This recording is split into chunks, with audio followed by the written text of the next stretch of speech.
వికసిత్ భారత్ కు ఊతమిచ్చేలా budget PM Modi. KCR నోటా Mahesh Babu dialogue. Revanth ప్రభుత్వానికి KCR strong warning. Vasavi Kanyaka Parameshwari అమ్మవారికి పట్టు వస్త్రాలు సమర్పించారు సీఎం చంద్రబాబు. నాకు పద్మభూషణ్ రావడంలో ఆలస్యమేం కాలేదంటూ బాలకృష్ణ. పార్లమెంట్ బడ్జెట్ సమావేశాలు శుక్రవారం ఉదయం ప్రారంభమయ్యాయి. ఉభయ సభలను ఉద్దేశించి రాష్ట్రపతి ద్రౌపది ముర్ము ప్రసంగిస్తున్నారు. అనంతరం లోక్సభలో కేంద్ర మంత్రి నిర్మలా సీతారామన్ ఆర్థిక సర్వేను ప్రవేశపెట్టనున్నారు. కాగా పార్లమెంట్ సమావేశాలు ప్రారంభానికి ముందు పార్లమెంట్ ఆవరణలో ప్రధాని నరేంద్ర మోదీ మీడియాతో మాట్లాడారు. దేశంలోని పేద మధ్యతరగతి ప్రజలపై లక్ష్మీదేవి కరుణ చూపాలని ఆకాంక్షిస్తున్నట్లు తెలిపారు. సమావేశాల్లో అన్ని అంశాలపై చర్చ జరగాలన్నారు. బడ్జెట్ సమావేశాల్లో అర్థవంతమైన చర్చకు ప్రతిపక్షాలు సహకరించాలని కోరారు. బిల్లులకు విపక్షాలు మద్దతు తెలపాలని కోరుతున్నట్లు తెలిపారు. ఈ బడ్జెట్ వికసిత్ భారత్ కు ఊతమిస్తుందంటూ ప్రధానమంత్రి నరేంద్ర మోదీ వెల్లడించారు. పెనుగొండ పశ్చిమ గోదావరి జిల్లా పెనుగొండలో సీఎం చంద్రబాబు పర్యటించారు. ఈ సందర్భంగా పట్టణంలోని వాసవి కన్యకా పరమేశ్వరి ఆలయానికి చేరుకున్న ఆయనకు ఆలయ ప్రధాన అర్చకులు, అధికారులు, సిబ్బంది పూర్ణకుంభంతో స్వాగతం పలికారు. తొలుత అమ్మవారికి చంద్రబాబు పట్టు వస్త్రాలు సమర్పించి ప్రత్యేక పూజలు నిర్వహించారు. అనంతరం సీఎంకు పండితులు వేద ఆశీర్వచనం చేశారు.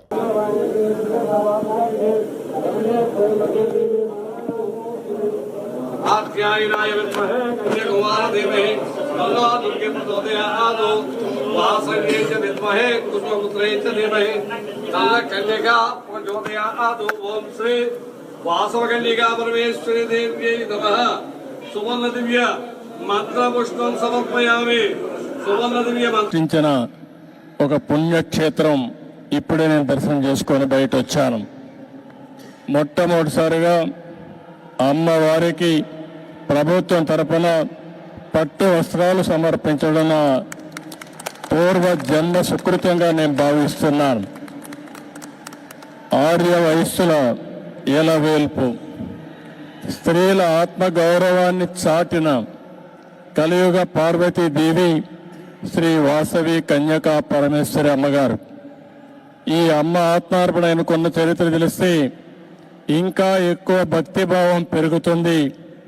ఇంకా ఈ తల్లి ఆశీస్సులు తీసుకోవడానికి అందరూ కూడా ఆసక్తి చూపించే పరిస్థితి వస్తుంది. అహింసకు, ఆత్మత్యాగానికి, ధర్మ నిరతికి, శాంతికి ప్రతిరూపం శ్రీ వాసవి కన్యకా పరమేశ్వరి. అమ్మను వేడుకుంటే శాంతి, సంపద, రక్షణ, ఆశీస్సులు మెండుగా లభిస్తాయని అందరికీ నమ్మకం.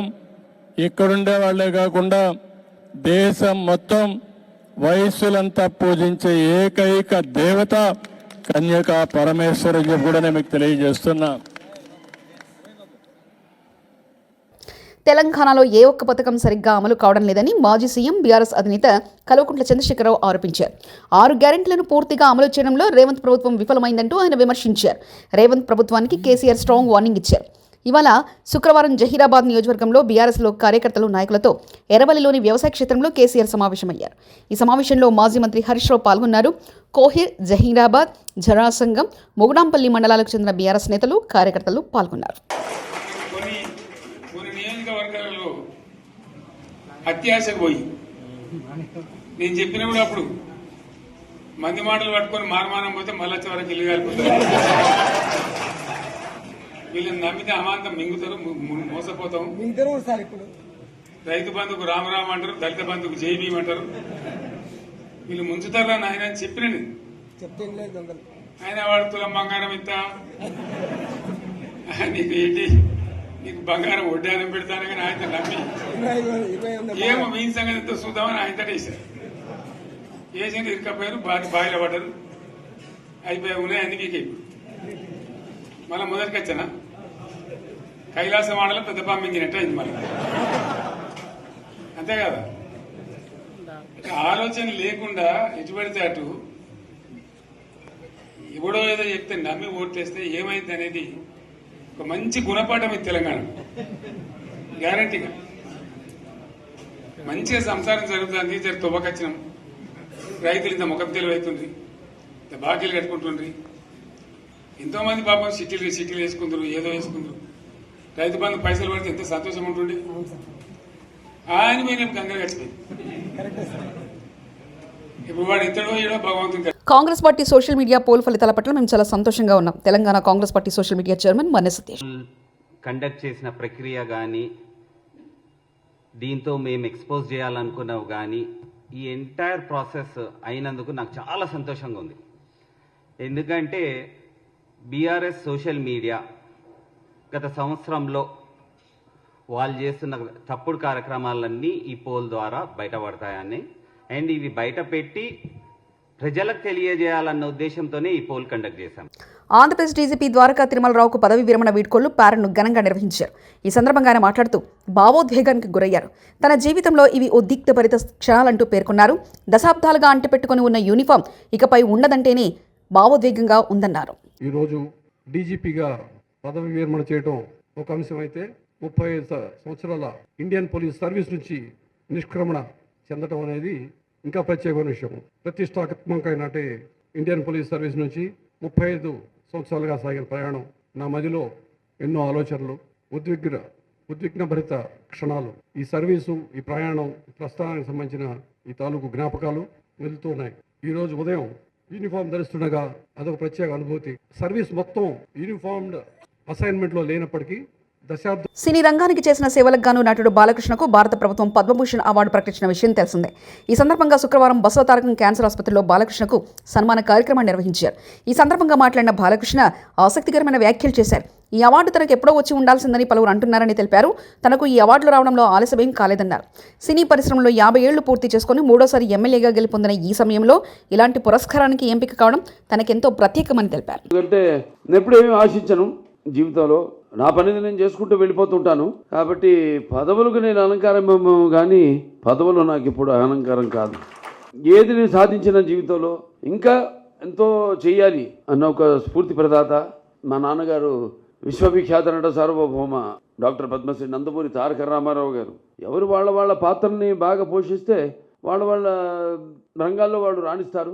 ఇదిగో ఇటువంటి పద్మశ్రీలు కానివ్వండి, పద్మభూషణ్లు కానివ్వండి, పద్మవిభూషణ్లు కానివ్వండి, లేకపోతే గ్యాలంటరీ అవార్డ్స్ కానివ్వండి, అవి వెతుక్కుంటూ వస్తాయి వెనకాలే. ఇందాక మాటల్లో ఎవరు అన్నప్పుడు అన్నారు, నాకు వచ్చింది పద్మభూషణ్, ఏదైతే మీకు దూరంగా ఉందో, అంటే ఇవాళ నాకు వచ్చింది, ఇవాళ మీ అందరికి వచ్చినట్టే నేను భావిస్తాను. దేనికి ఆశించకుండా, ప్రతిఫల అపేక్ష లేకుండా మన వంతు మన పని నిబద్ధతతో, ఒక క్రమశిక్షణతో, పట్టుదలతో, సరైన దారిలో మనకి ఏదైతే సమాజం ఇచ్చిందో దానికి ప్రతిఫలంగా సొంత లాభం కొంత మానుకుని అన్నట్టు సమాజానికి ఉపయోగపడితే ఏదన్నా మనం సాధించవచ్చు. చాలా మంది అంటున్నారు ఇది ఇంతకు ముందే రావాల్సిందని పద్మభూషణ్. వాడు చెప్తాను, నేను ఎప్పుడు ఆధ్యాత్మిక చింతనలో ఉంటాను, పూజలు ఎక్కువ చేస్తుంటాను.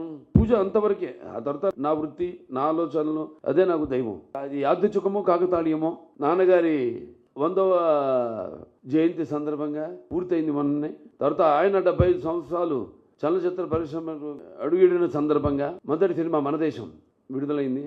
నేను 50 సంవత్సరాలు ఇండస్ట్రీలో పూర్తి చేసుకోవడం, అలాగే నేను 3వసారి మళ్ళీ ఎమ్మెల్యేగా హిందూపూర్ నుంచి గెలవడం, అలాగే సినిమా రంగంలో నా సినిమాలు 4 హిట్లు కావడం, అఖండ అయితేనేమి, వీరసింహారెడ్డి అయితేనేమి, నేలకొండ భగవంత్ కేసరి అయితేనేమి, ఇప్పుడు మొన్న రిలీజ్ అయిన డాకు మహారాజ్ అయితేనేమి, ఇవన్నీ కలిసికట్టుగా ఇవన్నీ వచ్చిన సందర్భంగా ఇది రావడం అన్నది అది నాకు చాలా సంతోషంగా ఉంది.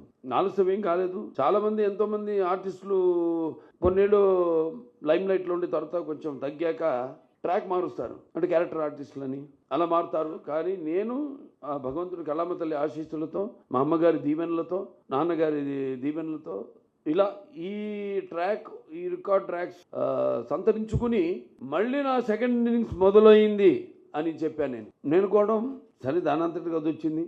ముఖ్యంగా నా అభిమానులు అయితేనేమి, అలాగే తెలుగు ప్రేక్షక దేవుళ్ళు అయితేనేమి, ఇవాళ మన Basavatarakam Indo American cancer hospital and research institute, మన కుటుంబం అయితేనేమి, నా హిందూపురం ఒక పెద్ద కుటుంబం, హిందూపురం కుటుంబం అయితేనేమి, అందరూ ఎన్నో రకాలుగా వాళ్ళు ఈ యొక్క గుర్తింపుకి వాళ్ళకి వచ్చినట్టుగా వాళ్ళు భావిస్తూ వస్తాయి. చాలామందికి అవార్డులు వస్తాయి, కానీ ఎవరు వాళ్ళకు వచ్చినట్టుగా భావించరు, ఆ వ్యక్తికి వచ్చినట్టు భావిస్తారు. నాకు వచ్చిందంటే ఇవాళ యావత్ నేను చెప్పిన అందరూ వాళ్ళకు వచ్చినట్టుగా భావించడం అంటే, వేల లక్షల కోట్ల మందిని కుటుంబ సభ్యుల్ని పొందడం అంటే అది ఏ జన్మజన్మన అనుబంధమో, ఏ రుణానుబంధమో, ఏ విడదీయలేని అనుబంధమో కదా అని నాకు అనిపిస్తూ ఉంటుంది. గోషామహల్ గ్రౌండ్లో ఉస్మానియా ఆసుపత్రి నిర్మాణంపై స్థానిక ప్రజలు ఆందోళన చెందుతున్నారని ఎమ్మెల్యే రాజాసింగ్ తెలిపారు. ఆసుపత్రి నిర్మాణంపై పునరాలోచించాలని కోరారు. గ్రౌండ్ వెనకాల నివసించే ప్రజలు రోగాలొస్తాయని భయపడుతున్నారని పేర్కొన్నారు. వారితో సీఎం మాట్లాడి ఆసుపత్రి నిర్మాణం గురించి వివరించాలని విజ్ఞప్తి చేశారు. మరోవైపు ఆసుపత్రి నిర్మాణానికి వ్యతిరేకంగా అఖిలపక్షం గోషామహల్ బంద్కు పిలుపునిచ్చింది. దానికి ఇనాగ్రేషన్ ఉంది, మీరు రావాలని నాకు సుప్రీం గారు కాల్ చేసినారు. నేను రేవంత్ రెడ్డి ముఖ్యమంత్రి గారికి ఒక రిక్వెస్ట్ చేయాలనుకుంటున్నా. Goshamahal ground back side Chandanwadi, చాకనావాడి అంటారు, మొత్తం సరౌండింగ్ జనాలు. ఇక్కడ హాస్పిటల్ కడితే మాకు ఇబ్బంది వస్తుంది. కరోనా అట్లాంటి ఏదైనా ఒక రోగం వస్తే ఈ రోగముకి ట్రీట్మెంట్ ఇక్కడనే జరుగుతుంది.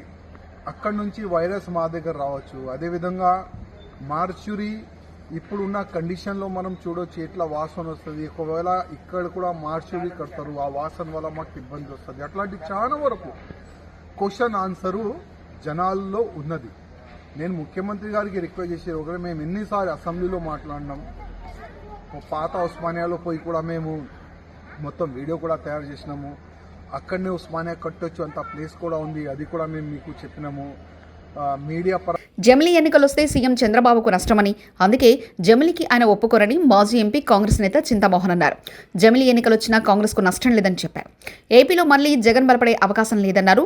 జగన్కు ఒక్క ఛాన్స్ మాత్రమే అడిగారని, ఇప్పుడు రెండో ఛాన్స్ అడిగినా ప్రజలు జగన్కు అవకాశం ఇవ్వరంటూ ఆయన కరాఖండిగా చెప్పారు. ఖండిస్తున్న ఏకసభ్య కమిషన్ తప్పు, ఇది చంద్రబాబు నాయుడు చేసింది, ఇది తప్పు, వెంటనే విరమించుకోవాలని నేను డిమాండ్ చేస్తూ, రెండో విషయం రాజధాని గుంటూరు తీసుకొచ్చారు.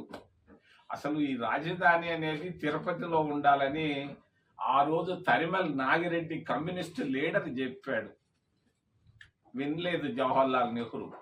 ఈ జిల్లా నుంచి ఉన్న ఎన్జి రంగా కూడా చెప్పాడు తిరుపతిని రాజధాని చేయండి అని. అంటే సంజీవ్ రెడ్డి పాపం కర్నూలుకు తీసుకెళ్ళాడు, కర్నూలు నుంచి హైదరాబాద్ తీసుకెళ్ళాడు, హైదరాబాద్ నుంచి గుంటూరు తీసుకొచ్చారు. మాకేమ సంతోషం, తీసుకురావడం సంతోషం, మంచిదే, చేయండి. మరి రాయలసీమ వాళ్ళు ఏమనుకుంటున్నారు అని ఎప్పుడైనా ఆలోచించారా చంద్రబాబు నాయుడు గారు అని నేను సూటిగా అడుగుతున్నా. నేను ఈ మధ్య కర్నూలుకి వెళ్ళాను. కర్నూలులో బెంచ్ ఇస్తా అన్నా అంట. ఆ బెంచ్ నేను తీసి ఇచ్చాను మదురైకి 92లో జయలలిత ముఖ్యమంత్రిగా ఉన్నప్పుడు. నన్ను అడిగితే పివి నరసింహారావు చెప్పి మదురై కోర్టులో అదేంది, దానివల్ల ఏం ప్రయోజనం? కర్నూలు, కడప, అనంతపూరు, చిత్తూరు, నెల్లూరు, ఒంగోలు జిల్లాల్లో అభివృద్ధి లేదు. ఈరోజు 10 జిల్లాలు ఉన్నాయి, 26 జిల్లాల్లో. నువ్వు 60,000 కోట్ల రూపాయలు రాజధాని నగరం కట్టేదానికి తీసుకొస్తున్నావు. 11,000 కోట్ల రూపాయలు తీసుకొని వచ్చావు, హట్కో నుంచి తీసుకొస్తున్నావు. 9% ఇంట్రెస్ట్తో 15 సంవత్సరాల్లో తిరిగి ఇచ్చేటట్టుగా 3 నెలలకు ఒక్కసారి అసల్లో కొంత భాగం వడ్డీ కట్టాలి. ఇంత భారాన్ని ఎందుకయా? నేను చూశాను, నేను సచివాలయాలకు వచ్చి చూశాను, జరుగుతూ ఉన్నాయి. 11,000 కోట్ల రూపాయలు అప్పు తీసుకొస్తున్నావు, కట్టు, నేను కాదంటాను. మళ్ళా 21,000 కోట్ల రూపాయలు వరల్డ్ బ్యాంకు నుంచి తీసుకొచ్చేదానికి రెడీ చేస్తున్నాడు. జర్మనీ బ్యాంకు నుంచి ఒక 4,500 కోట్లు, 4,500 కోట్లు తెచ్చేదాన్ని రెడీ చేస్తున్నాడు. మరి నువ్వు ఇంత డబ్బు తీసుకొస్తున్నావు, పక్క ప్రాంతాల్లో కనీసం రోడ్లు లేవు, బళ్ళు సరిగ్గా లేవు, మరి ఆసుపత్రుల్లో సూది లేదు, దూది లేదు. ఈ పరిస్థితుల్లో 60,000 కోట్ల రూపాయలు ఒక్క గుంటూరు జిల్లా పైన ఖర్చు పెట్టడం ధర్మమా నేను అడుగుతున్నా. రాయలసీమ వాళ్ళందరూ ఉడికిపోతున్నారు, బయట మాట్లాడటంలే, నేను మాట్లాడుతున్నా. వికసిత్ భారత్ కు ఊతమిచ్చేలా బడ్జెట్ పీఎం మోదీ. కేసీఆర్ నోటా మహేష్ బాబు డైలాగ్. రేవంత్ ప్రభుత్వానికి కేసీఆర్ స్ట్రాంగ్ వార్నింగ్. వాసవి కన్యకా పరమేశ్వరి అమ్మవారికి పట్టు వస్త్రాలు సమర్పించారు సీఎం చంద్రబాబు. నాకు పద్మభూషణ్ రావడంలో ఆలస్యమేం కాలేదంటూ బాలకృష్ణ.